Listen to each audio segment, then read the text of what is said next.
Sorry I couldn't be there in person. Well, at least you're here, so. Yeah. Thanks. So good morning, everybody. Today we're going to talk about working with a lease. So whether you're working with a landlord or working with a tenant, we're going to talk about what you need to do for both, right? And you said yourself that you have a tenant you might be working with and trying to find them the property. We're going to talk about what you have to do and how to negotiate a better, just for them to be accepted, right? Because there's in certain situations, you're going to have a property that's so popular, they're going to have 15, 20, 30 applications. And then how do you make yours stand out? We're going to talk about that as well. So let's begin we're going to talk about steps to launching your lease listing. So when you're representing the landlord, steps to take when working with the tenant, like I just mentioned, representation agreements, applications, reports, and supporting documents. And then we're going to discuss strategies to make your application or your applicant look more appealing. And why work with leases? There's a lot of agents that when they first get into to get their license, they want to go straight to sales, but you might not have anything going. You just started marketing, you might not have any leads or anything. Maybe your sphere of influence is dry right now and nobody's thinking about buying or selling. But working with a lease is great because it gives you confidence, it helps build confidence. When you're new to the business, you just know what you learned in school, but you're not going to use a lot of that stuff. You're going to learn the things that you're going to have to know for real estate is how to search the MLS, navigate the MLS, how to market to get leads, and the contracts, right? What contracts you need, being able to explain the contracts or translate them to your clients. So those are the three main things you're going to need. But when you're talking to clients, you don't have any sales, you don't have any experience, you don't have anything. So this is going to help build that confidence, right? And how is it going to help you build confidence? Well, it's also going to give you a long-term relationship with those clients. So they're tenants now, but they might be buyers later, right? There's a lot of stories that some of the agents have that they help someone find a property to rent, and then a year later, 2 years later, they call them back, say, I want to buy, can you represent me? Those are good stories, right? And it adds value to your real estate services. So I don't just represent buyers and sellers, I also represent investors, landlords, tenants. You do it all, right? And it gives you experience in communicating with other agents.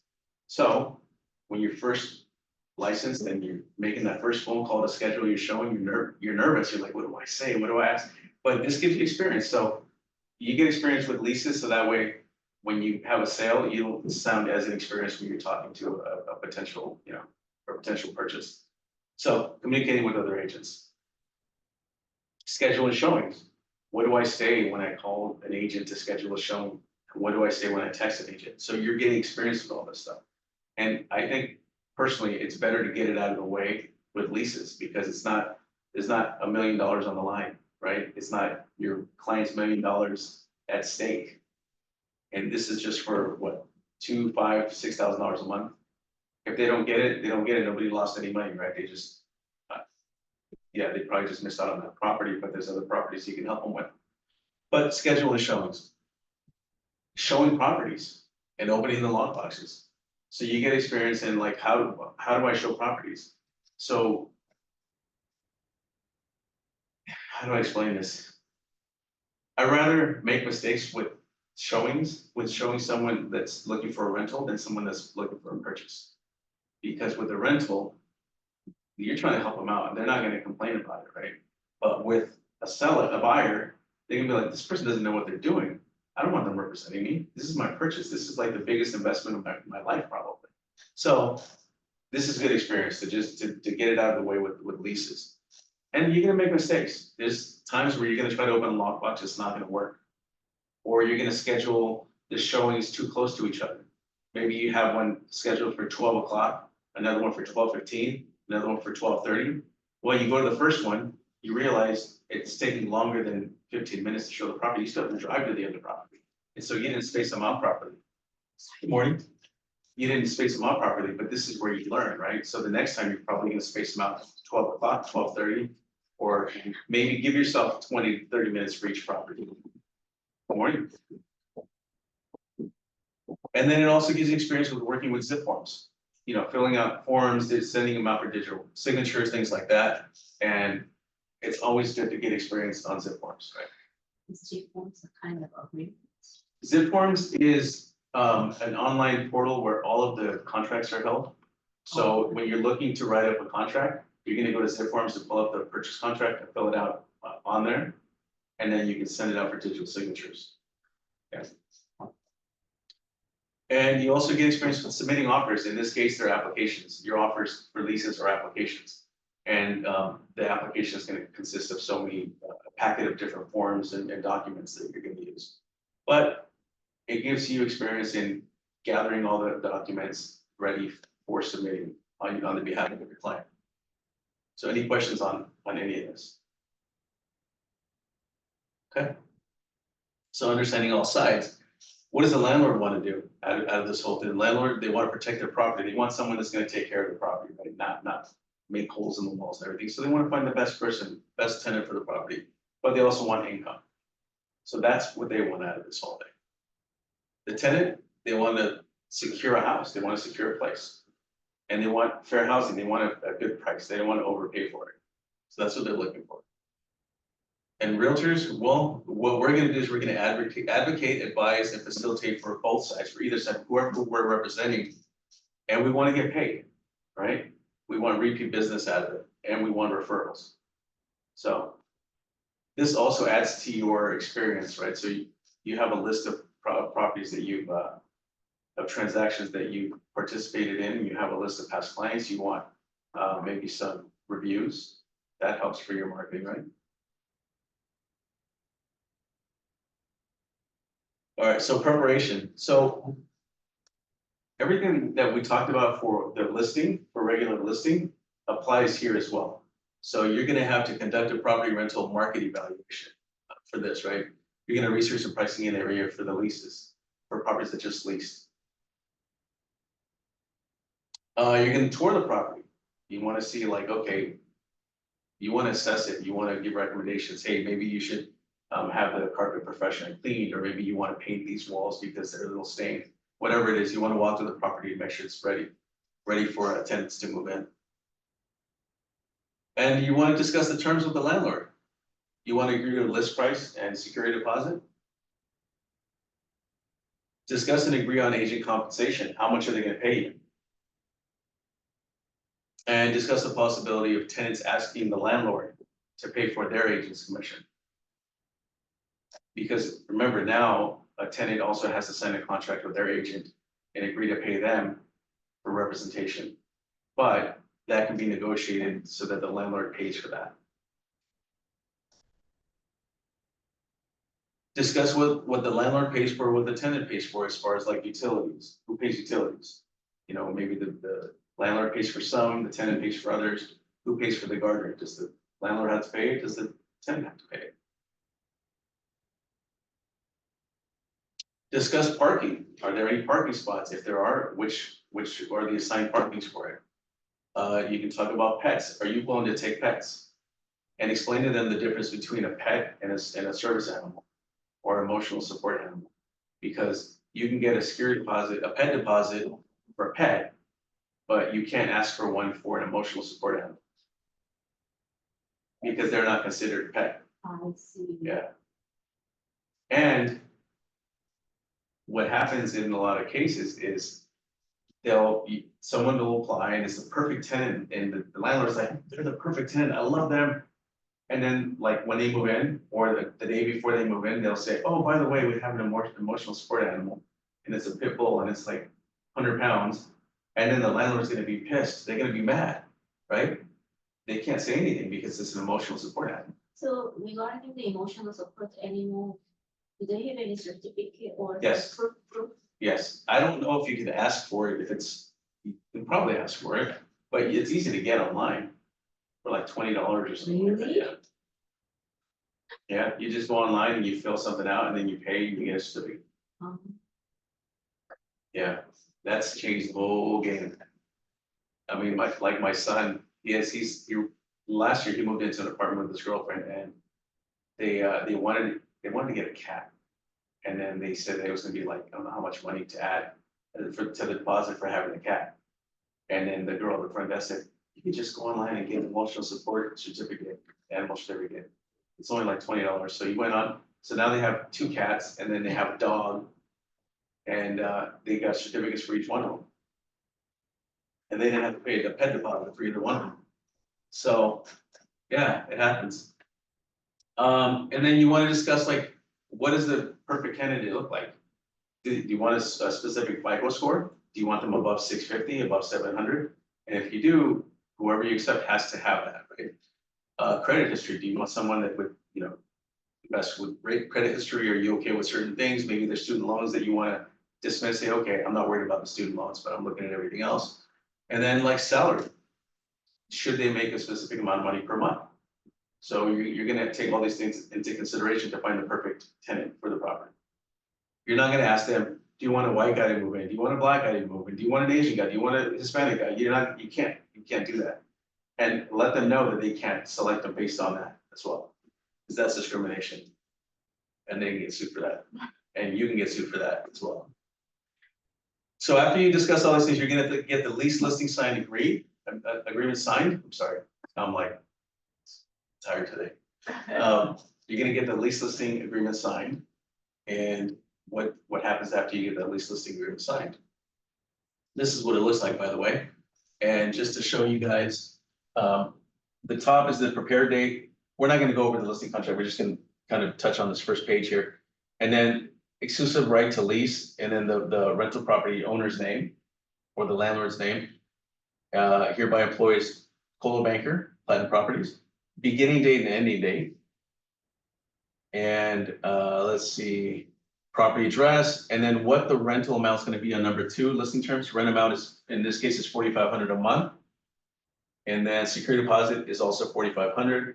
And then on letter C, 2C, type of tenancy, it can either be month to month or 1 year. In this case, we're going to do 1 year, and you're going to see that in most cases, it's going to be a 1 year lease. You can always also ask them what items are included in the lease rental.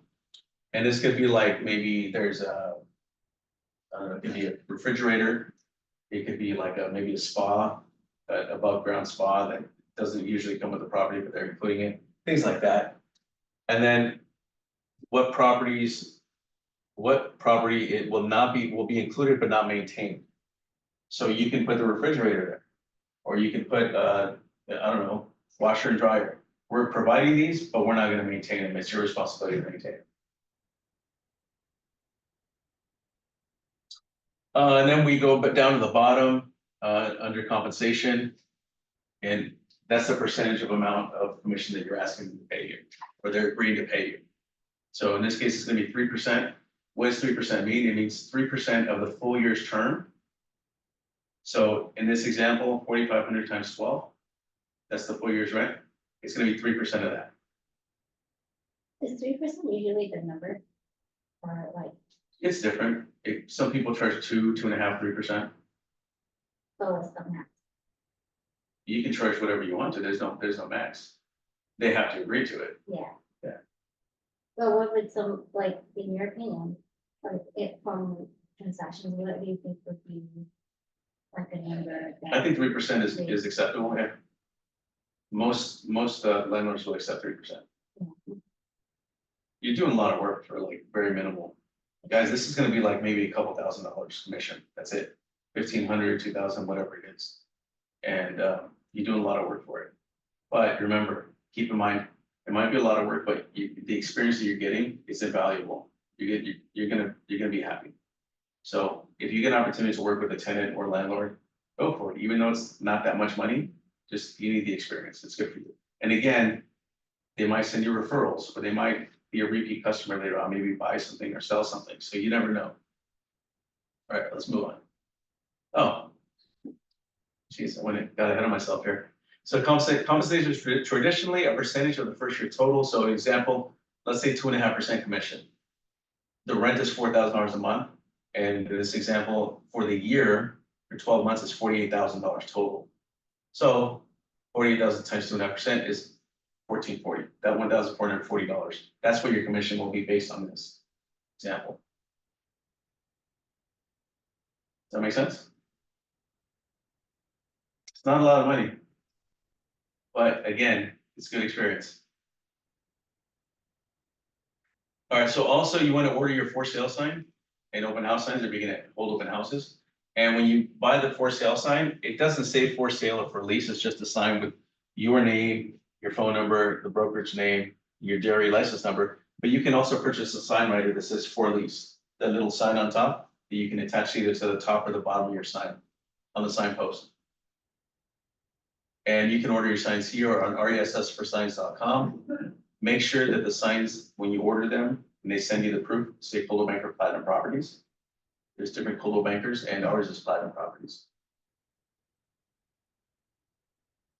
Also, you want to either schedule a photographer to make the property look really nice, or if you're taking pictures, go out there with your iPhone, nice, high resolution photos and take pictures of it. For leases, it's not as bad as it, like if you were to get a listing for sale, you definitely want to hire a photographer.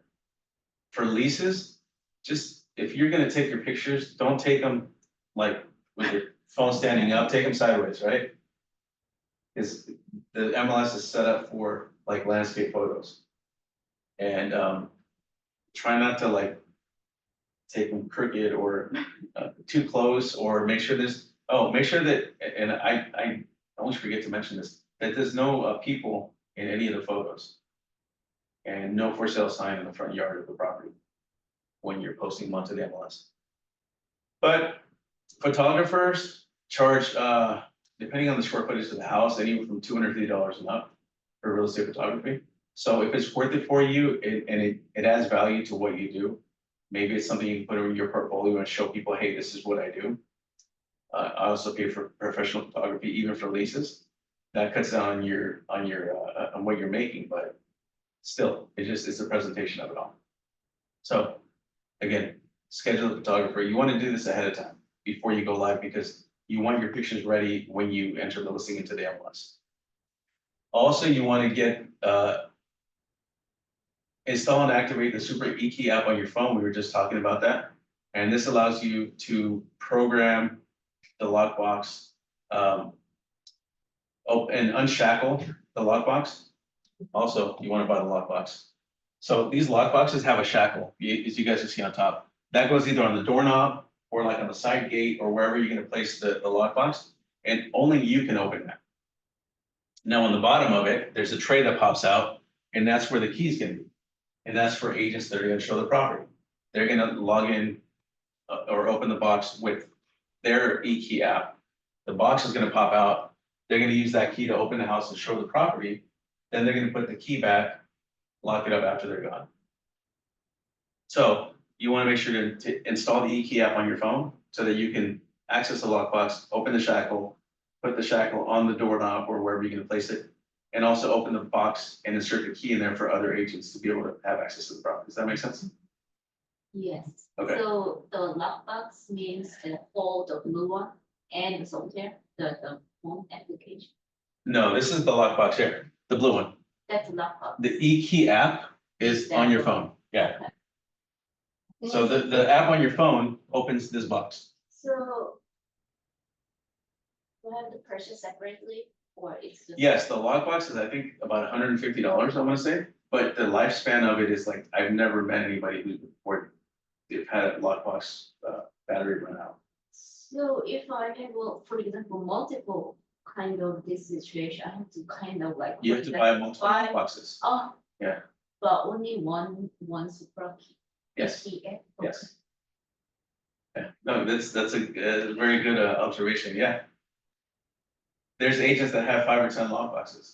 But you know what? It's a one-time investment every time you buy it, and you're making, if it's for a house for sale, you're making $15,000-$20,000, and you just spend $150 on that I box. It's not, yeah, it's not a big purchase. Carlos, do you know if you buy like 10, do you have to pay 50, like you always have to pay different fees for each one? Do you know that? Cause you know, like every month we have to pay for the fees, right? Like if you have 10. No, that's only for the eKey. Oh, got it. Yeah, Even so if you bought, even if you have 10 of those Supra, Yeah. you're still paying for the one. you're paying for the box itself, a one-time fee of, I want to say Every about month, $150, no, No, one-time fee. yeah, But for the app, you pay like $16 a month. Yeah, so it's only that, so even if you have 10 of those, you're still Yeah. paying, okay. Yeah. But you're just paying more for the 150 for. the Yeah, store, one-time fee for each one. For each one. But if you need more than one, that means you're doing pretty well, right? That means you- No, but yeah, but. Well, it means you have more than one listing, so you're, yeah. I need the holding. All right, so now we're gonna talk about launching your listing. Now we talked about preparation for it. So what you wanna do is you wanna search the MLS for a previous listing of the property. So look on the MLS to see if it was listed before. If they had another agent, or maybe the previous owner had it on the MLS, either for sale or for lease. So that way you can find different characteristics about the property, about the neighborhood, maybe HOA amenities, that type of thing, that when you enter the listing into the MLS, you have that to reference. Because you don't want to call the seller, the homeowner, every like 5 minutes, oh, hey, I'm going to this, I have a question, there's another question, there's another question. So if you have, the more information you have, the easier it is gonna be for you to upload the listing to the MLS, but also not bother the homeowner. Search the MLS for other properties in the same tract. So maybe if that house never sold or was never on the market, you can look for other similar properties, same square footage, bedrooms, baths, all that stuff in the same tract that recently sold or whatever, or leased. It's probably gonna be the same floor plan. So you can use that as a reference. And it also has community information, right? If it's next door to it or on the same street. Then you're gonna submit the listing into the MLS. So now that you have all this information, it should be easier for you to fill out the forms. And it's the first time you add an intro listing into the MLS, it's gonna take you a long time. Because there's like a series of questions that ask you, and check boxes you have to check, and options and all that stuff. And then once you think you have it all filled out and you click on submit listing, it's gonna say, oh, you missed some. Damn. You have to go back, but it tells you where you missed them. Anyway, that's why you need as much information about the property when you're entering the listing to the MLS. And then after you enter the listing to the MLS, you want to make sure that it appears on Zillow.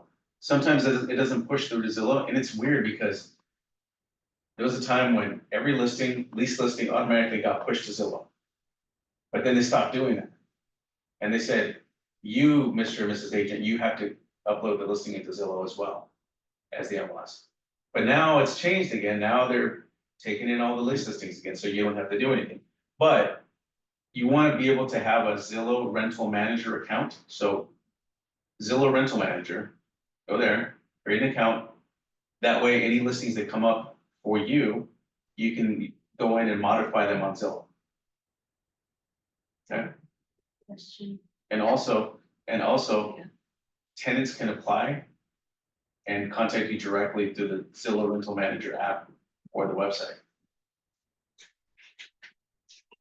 Yes.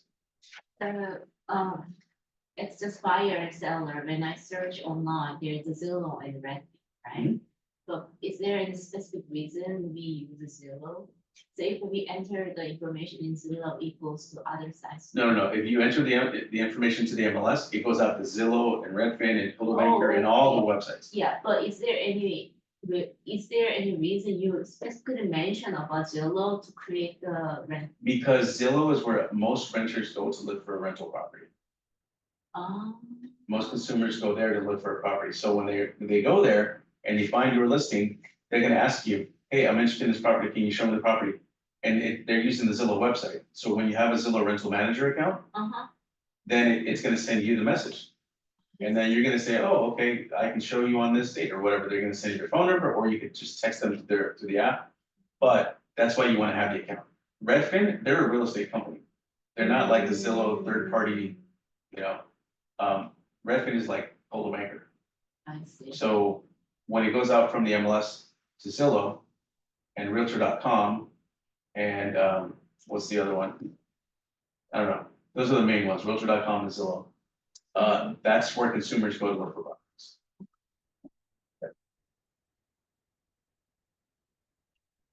Then you also want to add the listing to SkySlope, and SkySlope is the transaction management system that we use here in the office for all the paperwork, all the contracts in regards to each transaction or each listing. So it gives us a copy of everything pretty much, but we have to have a copy of the listing. So we charge this one too, like. No, we pay as a company for SkySlope, Uh-huh. for you guys to be able to upload your listing and all the paperwork. So when you upload the paperwork, there's checklists Uh-huh. for each transaction, so whether it's a lease or a purchase. And it tells you what forms you need, and once you complete that checklist must be completed for you to get paid. If you're missing documents, then John's not gonna pay you until you get those documents signed. So, It's just a way of making sure that the file, the paperwork is corrected. yeah, but also the brokerage has to have a copy of it, Yeah, they have to have a copy. and they have to keep it on file for between 3 to 5 years, in case they get audited, Mhm. so. And then you wanna add the listing to RentSpree. RentSpree.com is a tenant screening service, but you can use it whether you're representing a tenant or a landlord. And what you do is when you create an account for RentSpree, it's free for agents, and you want to start screening tenants, what you're gonna do is you're just gonna ask, I think it's add listing. And then once you add the listing information, which is just the address, bedrooms, bathrooms, a couple of things, then it allows you to send a link, which is an application to potential tenants. So that link, you don't have to do anything, you just send out that link. Let's say you all want to apply for my listing, I'm gonna email you the link, email all of you the link, and then each of you is gonna click on the link. It's gonna take you to RentSpree, you have to create an account, and you have to fill out the application. Then it's gonna say, now pay me $39 to run your credit report. So you pay that, it's gonna run your credit report, and then it's gonna notify me every time someone completes their application. So this is like one of the best things that they've done in a long time. It's a one-stop shop for all that. Any questions? Okay, so keep in mind that with RentSpree, if you send the link and they complete the application, you as the agent have access to that information. So that you can then download the application and the credit report and all the reports that go with it. And then you can present it to the landlord. So this one should be happen all the way to before, right? When we checking about. Because in our previous slide, you mentioned about for the checking the tenant application, check about some credit history. Well, that's what, when we're talking to the landlord, of what are they looking for in a tenant? Are they, do they want a high FICO Oh, score? Yeah, okay, that's what you're before. looking for the criteria. Yes. For that, but this is actually checking. This is what you're gonna use to check, yes. Okay, fine. But you're not only gonna ask for them to fill this out because it's the application and the credit report. You also want them to give you the last 2 pay stubs, Mhm. last 2 bank statements. Mhm. And that's it. So you're gonna have the application, credit report, last 2 bank stubs, last 2 pay stubs, last 2 bank statements. And that's the entire application. There's gonna be some, when you're representing tenants and you look on the MLS, there are some agents that ask for a copy of last year's tax return. Or they might ask for 3 months bank statements or 3 months pay stubs. They might ask for something extra. So regarding the rent spree, who's paid for their service? The tenant pays for their credit report. Oh, okay. It's free to We just use to send it, use yeah, the request, Yes. the tenants. and it's free for you to use as a realtor. I- So they make their money on the credit reports they run, Okay. and the tenants pay for that themselves. Do we only send the link? Do we need to create an account You create an account for yourself. on the rent screen? Yeah. And then after, if we need to use it, we just send the link to the. Yes, you're gonna create, it's gonna ask you to create. After class, go to RentSpree and just create an account. Mhm. It's gonna be so easy. It's gonna say start screening and then just follow the steps. And then you're gonna get to a window where it's gonna say, just type in the email address of who you want to apply, Mhm. and then hit send, and it's gonna send the application. You don't have to do anything. I mean, you just type in the email address and hit send. Yeah. All right, so the checklist for the listing, we pretty much just need the lease listing agreement within SkySlope. And SkySlope, again, is where we have a copy of all the forms, right?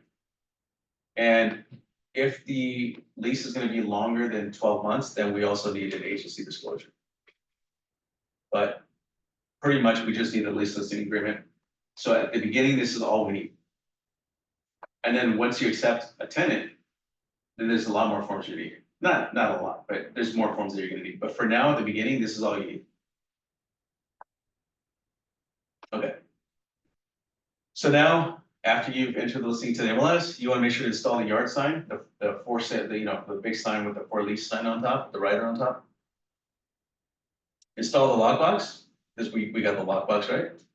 Log into SuperWeb website, so SuperWeb is where you're gonna assign the lockbox, the property address of that lockbox. And how do I say without confusing you guys? When someone opens the lockbox, you're gonna get notified. Hey, someone just opened this, lockbox. If you have one listing, then you're okay, because you already know it's that listing. But if you have 5 listings and you're getting emails from all these open, how are you gonna know which property is being opened? So what you're gonna do is you're gonna go to SuperWeb, and each lockbox has a serial number. And you're gonna tell it, SuperWeb, hey, this is my lockbox, this is a serial number.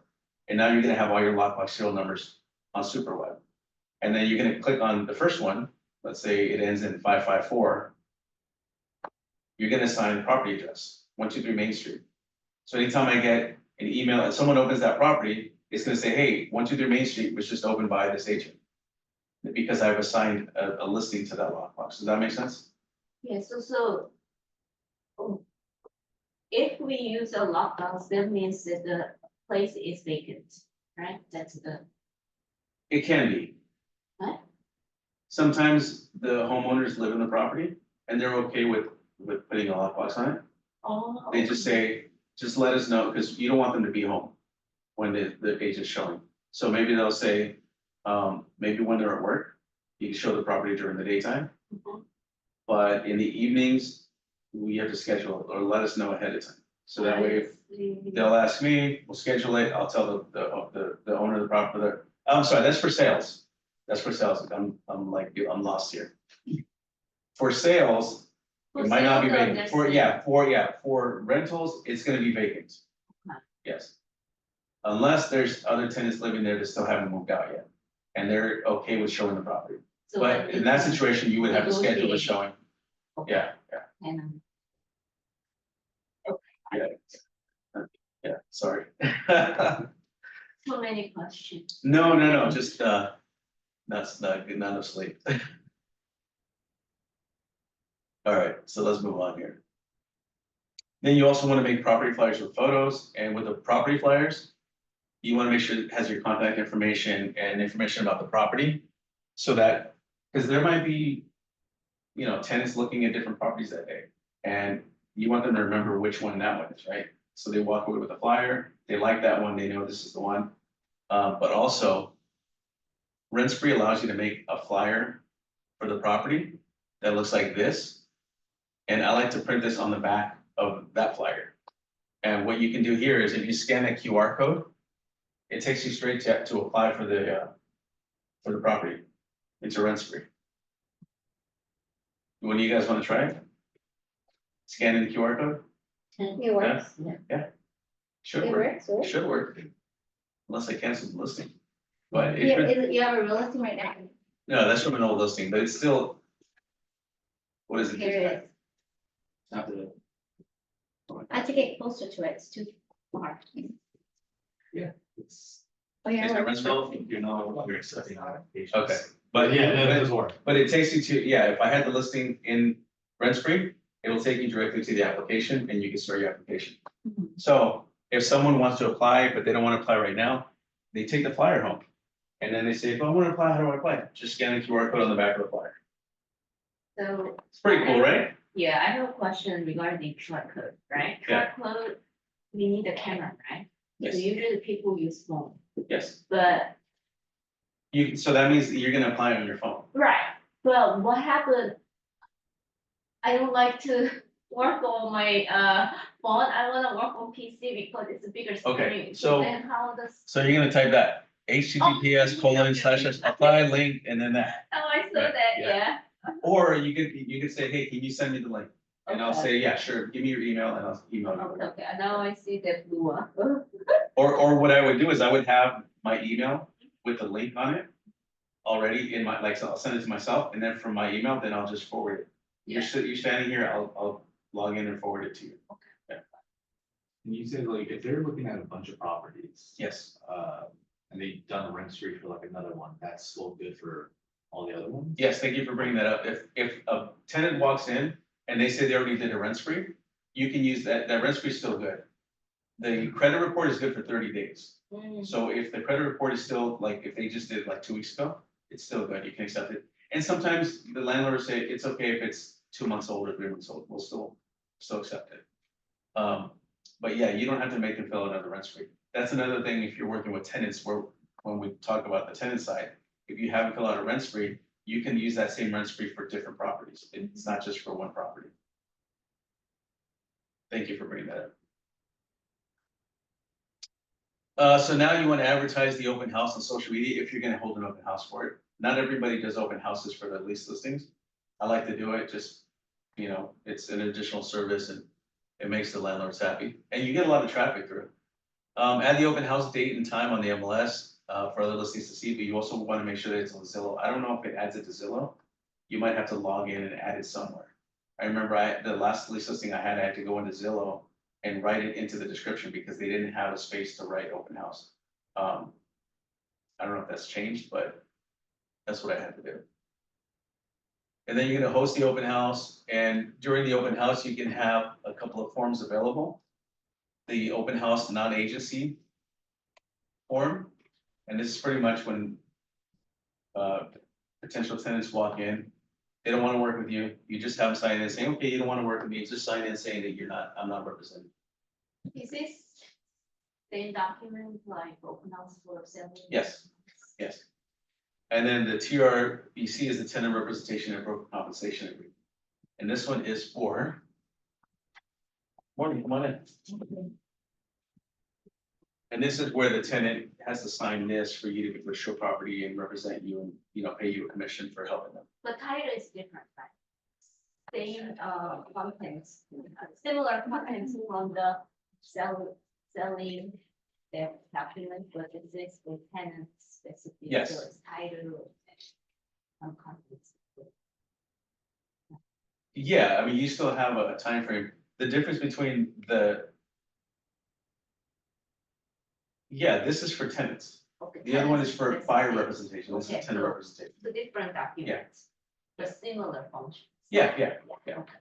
It serves as a representation agreement, pretty much. I mean, that's. And then you also want to schedule showings. So what you want to do is with scheduling showings, is like, I made this mistake a long time ago. When I had my first lease listing, anytime somebody called or emailed, oh, can I see the property? Sure. When do you want to see it? Oh, can I see it today at this time? Okay. I drive over there, show the property, and then like right when I got back, another, hey, I'd like to see the property. I'm like, damn, I just came from there. When do you want to see it? Oh, I'd like to see it in half an hour. Okay, drive over there. So until I realized, okay, the best way to do this is, hey, I want to see the property. Can I see it? Oh, I'm going to be at the property on Wednesday at 5 o'clock. Does that work for you? Otherwise, I'm going to be there again on Friday at 5 o'clock. And then everybody that calls in, I'm going to try to get as many people into that 5 o'clock so they can all come in and see it. So that way I don't have to drive every single time to the property, right? It's a lot of wasted time.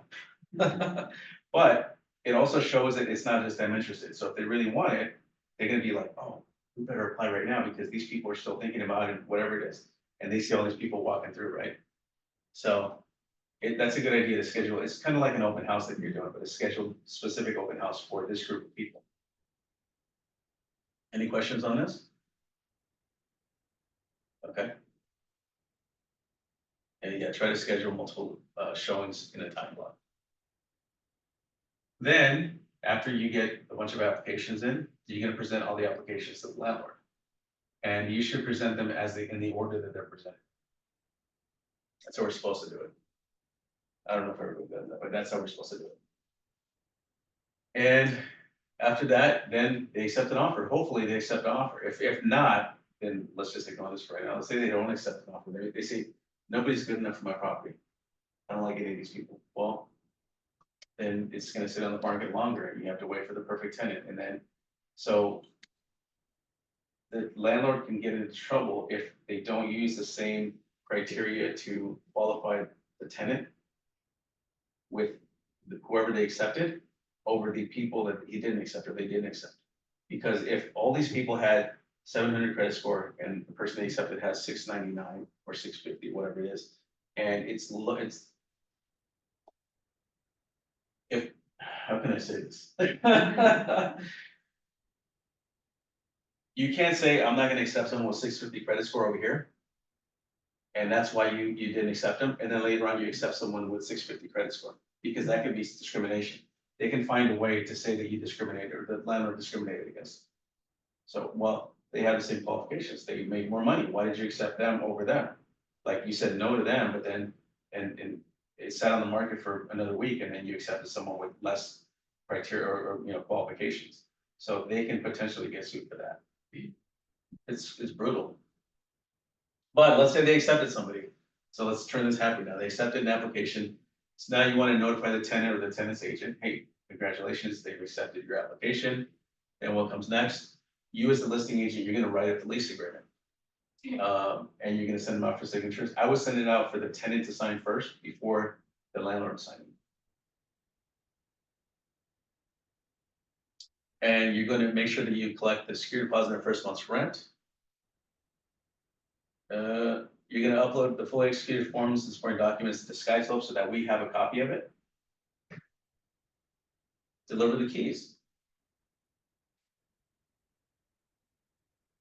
And get a copy of the move-in inspection, because the tenant's gonna do that, and if they're represented by another agent, they're gonna have to get them to do that, but it benefits both parties, right? It benefits the landlord because you know that what the property condition was when the tenant moved in, and the tenant signed off saying, hey, it's great. And you sign saying, okay, I agree, it is great. And it benefits the tenant because the tenant can point out all the things that were wrong when they moved in, so that way they don't get dinged for it at the end, right? And then give the landlord a copy of the complete packet of forms that they signed. Always make sure to give them a copy of everything. And this is what the lease transaction checklist looks like. Remember I told you when you have when you first take the listing, the checklist is only one form. Now, when you accept an application, you have to have all these forms signed, everything that doesn't have an asterisk. So like, application, copy of all the checks. Required, let's see, lease rent mold and ventilation addendum. The move-in inspection, the rental property owner questionnaire or disclosure. Representative, no, you don't need that one, that's if applicable. The lease packet, the tenant credit report, the tenant representation and broker compensation agreement, the water conserving plumbing fixtures, and carbon monoxide. You need the water heater and smoke detector statement. So those are all the forms you're gonna need after you accept a tenant. So after you accept their application, they've submitted everything to you. You have to make sure to get all this signed by all parties and give us a copy of it. Good. Okay. So this is the general from the checklist, so like depending on the, This is for lease. oh, the lease, Yeah. yeah, For a but, purchase, there's another checklist. It's longer. okay, but does this cover everything for the lease, or for example, Yes. I need to depending on the place, I have to figure out to add here more, or, Well, if there's other forms that are if applicable, like if there's like a pet, uh-huh, you're gonna do the animal terms and conditions. Yeah. Addendum, if there's if the property is being leased for more than 12 months, then you're gonna need the agency disclosure.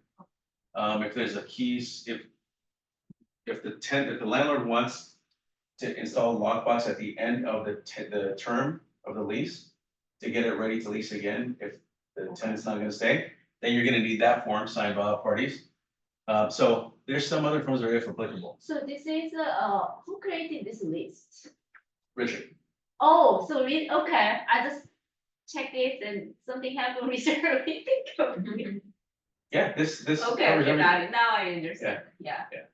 Because what I'm afraid was, is there anything missing for the checklist, the item?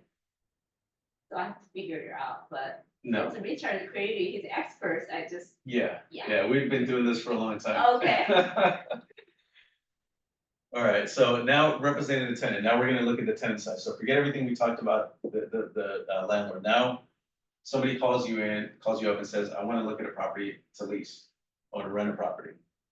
So the consultation is gonna be like, okay, so what city would you like to look at, if they don't already know, right? They probably already called you on a specific listing, but beds, baths, square footage, do they want parking, garage, all these things, right? How many occupants, how many adults, right? And the reason you wanna ask how many adults is because you're not gonna send an application to the children. You're gonna send applications to all the adults. Then you're gonna email rent-free application to all the adults. And then if there's like, if they have like 18, 19-year-old son or daughter that's in school, you can send them the application, but the credit report is not required. So you can send them, rent-free allows you to send only the application and not the credit report request. So that would be a separate email you're gonna send for the student. Is there an age limit for that, like up to 25 or whatever? No, if you're not gonna consider their income, right, and then the other, let's say the other 2 or 3 people. Qualify on their own without having that other person have to qualify. So if the occupant is 3 adult, with the rent is presented all 3 people? Yes, let's say there's 2 parents and a 19-year-old student. You're gonna send and maybe you're just gonna send it to one parent, maybe the other parent doesn't work. As long as you're gonna send an application to all of them, but only application and credit report for one. But if they're both working, then it's gonna be the application and credit report for the 2 working. And for the student that's 18, 19 years old, you're just gonna send the application. I see. Because you need an application for everybody over 18. Okay. And request supporting documents like last 2 bank statements, last 2 pay stubs for everybody. And then you're gonna get the tenant representation and broker compensation agreement signed. This will allow you to show properties, allow you to show them properties or take them out. So this is what that looks like. And you're gonna write in the date and you're representing, that's a tenant's name or names, if there's more than one. And then it grants Coldwell Banker Platinum Properties the exclusive right to represent the tenant. And then on 2A, the period, from when to when, so it could be like from beginning today till the end of December, right? Does that also have a 3-month max? It doesn't have a max on it. Yeah, like the buyer representation. And then here, property type, single family residence or checked condo, whatever else. And then location. Look, you can check mark city and then type in the name of the city or cities. Or you could just additional description, you could just type in Orange County under additional description and not just limited to a city, because what if they're looking in multiple cities? And they're looking for a 1-year lease, 1-year term, so you can check that box. And then down at the bottom, under D, section D, you're gonna write in how much you're asking for them to pay you, percentage wise, so let's say 3%. But you wanna let them know that this is negotiable, that you can negotiate, that the landlord pay for the commission. Don't guarantee it, just say that that's something you can negotiate.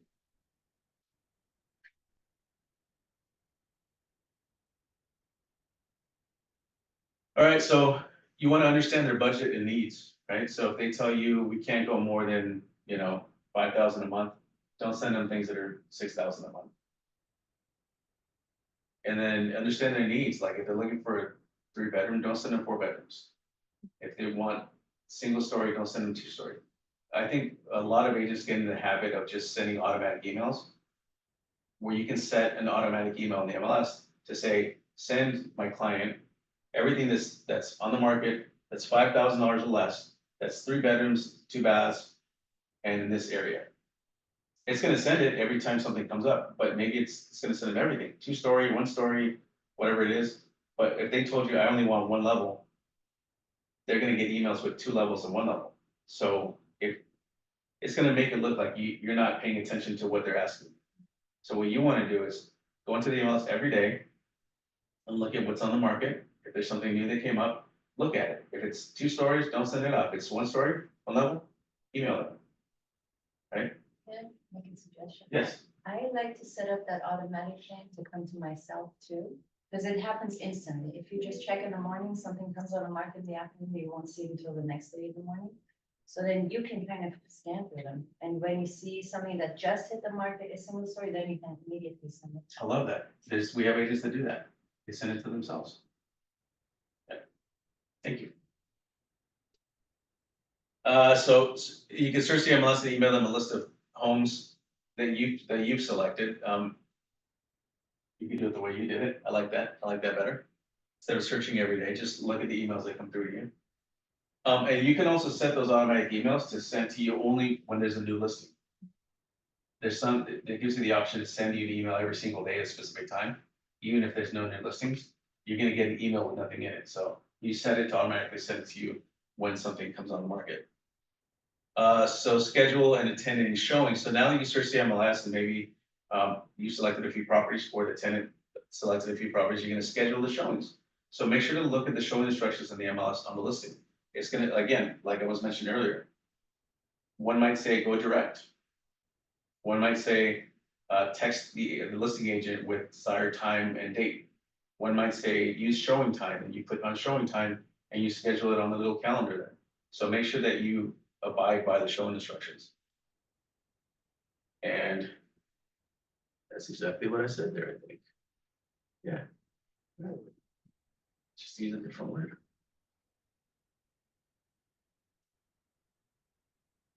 Avoid discrimination or steering. You guys know what that is, right? Don't say, you don't want to live in this neighborhood. This is where all these people are. And insert whatever people you're talking about. Okay, we can show properties, talk about that. Then after you found a property or a couple of properties you want to submit, sometimes they're going to submit on more than one property, right? And you can do that. But submit your application with supporting documents, and when you submit this on their behalf, you already have all the documentation. We talked about runs free the application, credit report, the pay stubs, the bank statements, you already have that. But you also want to include the lease commission agreement.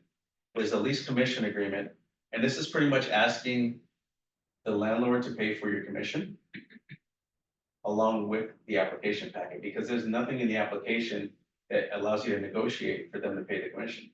Like on a purchase contract, when you're buying a house, within the purchase contract, there's a section for you to ask the seller to pay the commission.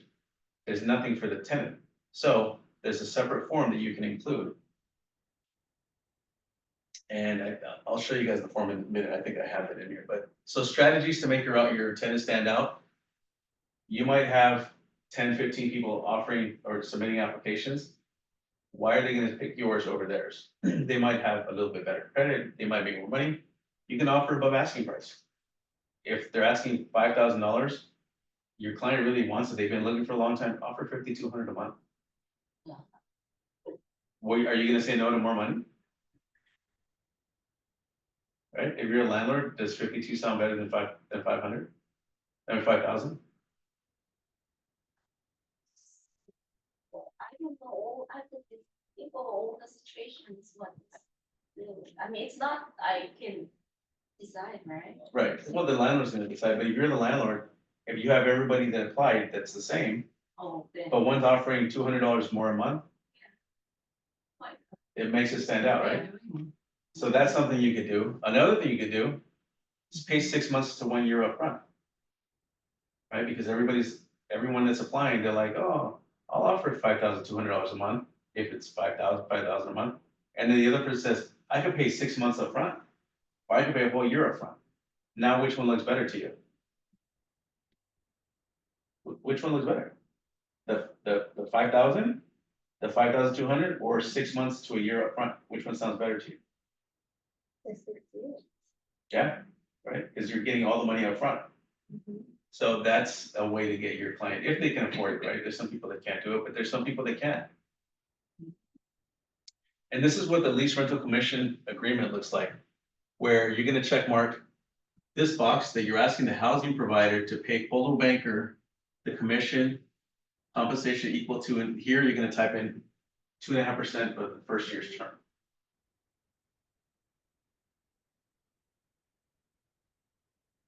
So this is you asking them on behalf of the tenant for the landlord to pay your commission. And in most cases, they're paying. All right, so what happens next after the acceptance? The listing agent is gonna draw up the lease agreement. Remember, we were on the listing side and the listing agent had to draw up the lease agreement? Well, here, we're on the buy side. So we're waiting for the listing agent to draw up the lease agreement. And then when they send it to you, make sure that you go over it, that you review it, and that everything, all the terms there are what you guys agreed to. The price, the deposit, any additional terms, look through, don't just send it to your client to sign. Make sure you look through it first. There's so many times where agents they just forward the email here, sign. And they don't even look at it, so. Review any rules on maintenance, repairs, utilities, things like that. Right, there might be additional, like rules and regulations. Make sure you go through those. Then you're gonna have the tenant sign all the documents. What's next? The moving process, right? After they sign everything. On the move-in day, you're gonna collect the first month's rent and security deposit. Or a cashier's check, or electronic transfer. So sometimes the landlord will accept a personal check, sometimes they want a cashier's check, or sometimes they just want you to do electronic transfer. And if they do checks, there might be 1, 2, or 3 checks depending on the situation.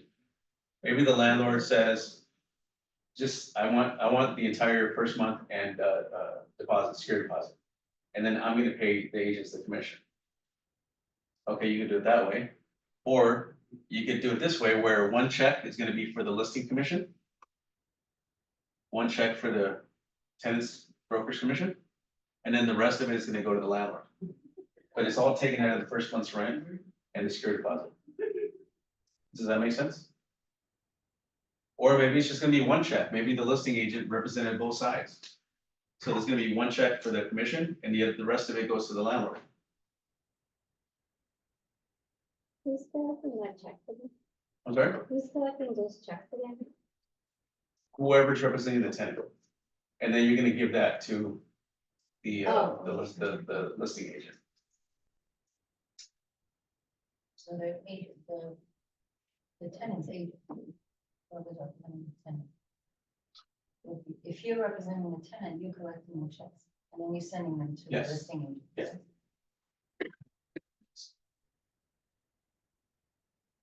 Then you're gonna deliver the keys to the tenant and explain the keys, remotes, passcodes and everything. So you're hoping that the listing agent or the landlord is gonna be there so they could explain codes or mailbox, where the mailbox is located and what keys are for what.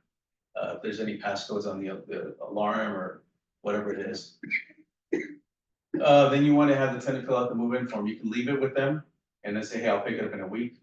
After you moved in, make sure you go to the property and write down anything that you see that is not right, and if, or needs to be fixed, or was already broken. And make sure that they transfer all the utilities to their name. Or let them know ahead of time to, get them hooked up on the first day that they move in. Then you wanna give the tenant a copy of the entire file. Remember, everything they sign, they should always have a copy of it. Stay in touch for ongoing support or renewals, or maybe they wanna buy something after the term is up. I like to do this for any tenants that move in, if I'm representing the landlord or the tenant side. I like to give them this. This is the property address, if there's a mailbox number, if there's a gate code, if it's a gated community, alarm code if there's an alarm, what the utilities are, companies, and the phone numbers. And then the HOA phone number, what day the trash pickup is, that could be pretty, mind-boggling, right? You're trying to figure out what day it is, and until the day comes, you're like, damn, the one day I didn't take it out, that's the day. Waste management, all right, cable, all that stuff. And then the landlord contact information, that's already on the contract, on the lease agreement, but it helps to have it here on this form. Everything's here, anything you need. And they are always happy to get this. That's just a form you created, right? Yeah, As a Yeah. person that doesn't- just sit on Word. And then afterwards, make sure you upload everything to SkySlope. You're gonna give your commission check to John. And then John's gonna issue you a commission check, take their portion out of it. Whatever's left over of that, nothing, right? My Costco grocery. Or gas. Make sure to get the move inspection form signed and get it back to the listing agent for the landlord to sign as well. And then upload it to SkySlope. So once I submit the commission check, how long does it take to get my portions from John? Like, what do you kind of release it every end of month? That depends. I can't give you a definite answer. It depends. Now, let me ask you something. Did you already upload everything that Oh, you're yeah, supposed to on yeah, SkySlope? everything. Okay, it could be a couple, you know, it could be the same day, it could be the next day. Oh, like that. It could be, yeah, could be. Other companies, they take like a week. At least a week. But John's pretty good about it. Yeah, John's pretty good. So if you have everything complete, yeah, you'll get it. Yeah, I should check for it. And then housekeeping things, so pet versus emotional support or service animal, we talked about the difference.